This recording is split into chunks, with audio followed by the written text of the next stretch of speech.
All right, let's talk about politics. Fox News anchor Shannon Bream with Fox News Sunday joins me now. Good morning to you. Good to see you, Brandon. I want to start off talking about AI. So the Biden administration revealed some new rules for government agencies using AI, of course, an effort to be more transparent.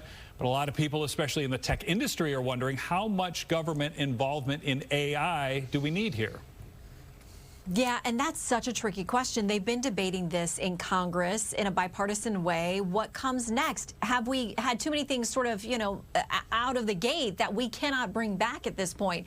There's real concern that so many of the things that are developing in AI, a lot of folks on Capitol Hill feel like it's sort of like social media. It took off.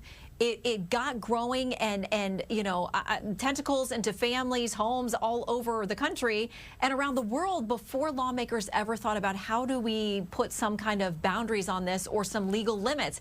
And there's very much a feeling on Capitol Hill that that's happening with AI now, too. All right, President Biden turning to two of his predecessors to help with fundraising and maybe a boost in popularity. But some protests from the progressive wing of the Democratic Party continue to follow him.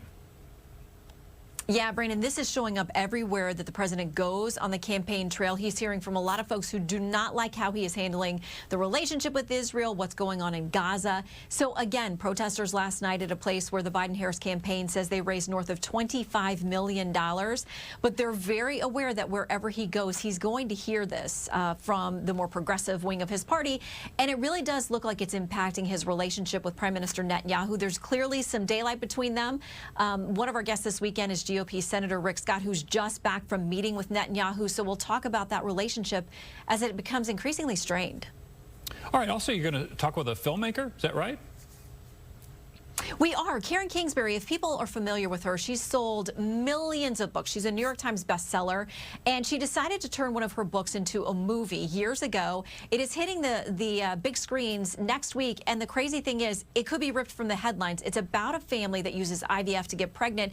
Then the mother is too sick for another pregnancy, and there's a leftover embryo. What do they do? So it turns out to be a love story, but really examines some difficult questions that really could be ripped from the headlines. And, of course, there's no way she could have known that movie would have been so timely.